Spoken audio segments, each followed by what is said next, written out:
Yes, it is. Ladies and gentlemen, boys and girls, welcome to this installation of Poetic License, which is in October, which is why I am dressed in a skeleton's outfit, and I've even got my skeleton glove on because I use my hands so much I'll freak you out with my bony hands.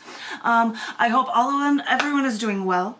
I have weird props, but I can't put them on. I have a big spider, but I don't know, maybe I can put it on my head, but I don't know if anybody will see it. It doesn't even matter because it's all hidden, so you can't even see the spider on my head. So, bleh. This is the extent of decorating ish, and I see people laughing at me. What? I'm sorry. We've got an intriguing list for you guys. I hope everybody enjoys their day today. I normally would read things from the most recent releases of cc&d and Down in the Dirt magazine. They are stuck in a warehouse somewhere, and I had to reorder the books, and they are supposed to be arriving today. I don't know where they are. They're arriving here sometime. So they might show up while this is going on. And if that's the case, I might share something with you and then be able to actually release the magazines.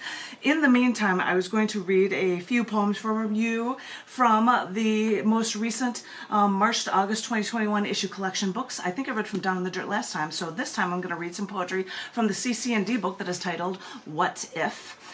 Titles of books are based on accepted writing within it, so there is a piece in here that is titled What If? And actually, this is a collage of still images from the immersive Van Gogh show that was in Austin when it happened. And it's just a bunch of different pieces that I put together just to be some sort of weird psychedelic-y thing. So I thought, and my spider likes it too, I thought I would share with you, what do I got to say here? I'm going to say 4 because 2 of them are tiny, instead of doing the usual 3, and then I'll break it out and say, John, please take it away. This first one in here is titled Kuiper Belt Ferryman. I love it when my name fits in with something from astronomy. Kuiper Belt Ferryman. This was written for the date the New Horizons space probe actually photographed Pluto and Charon in 2015, I believe. But anyway, this is for that. It's a love-struck universe we live in. We searched out to what we thought was the very edge of our solar system, and what we found was the interlocking love affair between Pluto and Charon. I know, Pluto was demoted from planetary status August 2404, but it's a dwarf planet now, a member of the infamous Kuiper Belt. But on my birthday, 28 years earlier, an astronomer discovered a bulge in images of the planet Pluto, and they discovered that Pluto was in a very close dance with a partner they named Charon, discovered on plates taken 5 years before I was even born. Astronomers wanted to name this newfound moon something more catchy than their usual lengthy string of digits, so the astronomer/discoverer suggested Charon, only because it sounded like a nickname for the discoverer's wife. But when Pluto in mythology is defined as the Roman god for death, Hades, the astronomers laughed at this coincidence that Charon is the Greek mythology, the figure for the ferryman of the dead. So, wow, how closely does Pluto now intermingle with Charon, especially when Charon is just so large that then, when compared to Pluto, they actually share a center of gravity, not in Pluto, but between them? You see, I told you there's something about this dance. These two remain locked in together. And we love-struck astronomers can agree that when these two objects find each other on the very edge of our solar system, where it's oh so cold, they've got to stay together to cause some fireworks of their own right at the edge of the Kuiper Belt, just to heat things up. There's your astronomy reference.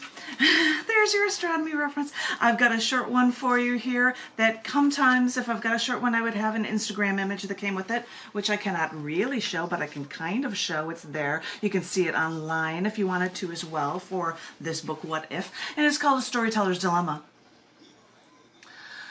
I was in bed, and when I was in my bed, my phone beeped, and so like a robot, I picked it up. I turned it on to see that someone on Facebook loves my story. I had no idea that they had even ever attached a heart icon to it. So I followed this link, and my phone then said that I had no story. Now I can say someone likes my nothingness. No idea what that was. No idea what that was.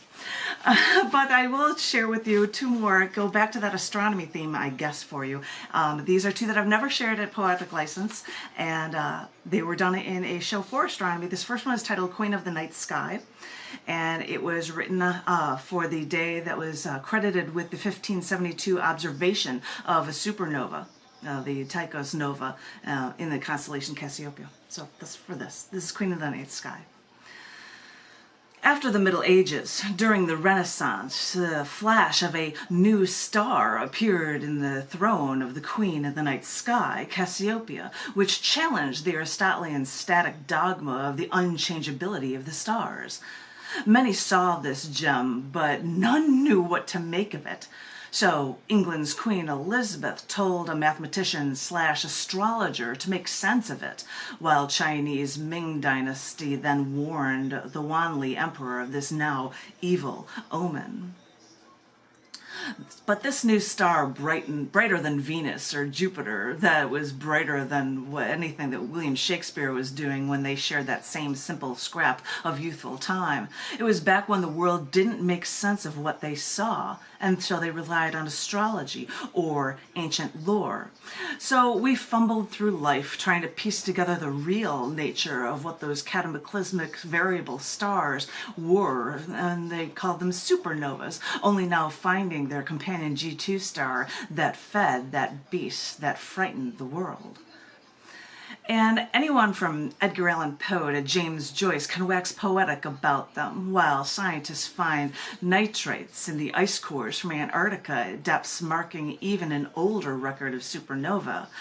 So we vow to keep looking, not for traces of past explosions, but for the chance to see the last hurrah of a now dying massive star. When a star runs out of fuel, gravity wins over and pulls that star in, while the outside explodes in a largest explosion the human eye has ever seen. The beauty of what is left behind is a nebula, like many of the Hubble photographs to tempt the artist's eye with science. So remember to look up at the night sky every once in a while, and who knows what you'll see. These rare supernovae have helped us discover measurements of distance in space. They help us understand how the universe works, and they all give us reasons to fall in love with it all over again. There's my long astronomy one. And my shorter last one for it, and this one was written on the 29th of October, an October thing, and it was on the 1808 birthday, for the 1808 birthday of a Roman astronomer, Canerina Scarpelli. This is Quest Beyond an Icy Tale. I need to discover more. I needed to start my quest. I will stroll the Colosseum, pray the Pope may bless me as I search through the sky, find a new comet, get lost in the icy tale that strikes at me with such beauty. For astronomy helps me see what I am truly meant to be. Because even historically, the planet Venus means beauty, and that is what I want people to remember about me. Astronomy is beautiful, right down to those craters on Venus. And even if no human could ever touch or walk on these, the knowledge, the understanding is beautiful and all we need. There's my short one. Thank you. And I get the little hand applause. Thank you, thank you. Those are just a few from the book What If, issue collection book from cc&d. I'm going to then, thank you guys, thank you, thank you, thank you. I'm going to then take it over to our Zoom host, John. We'll do rounds of 3, and Dan Weinberg, hello, I see you, and I will add you to the list. So if you would like to take it away, John, the stage is yours.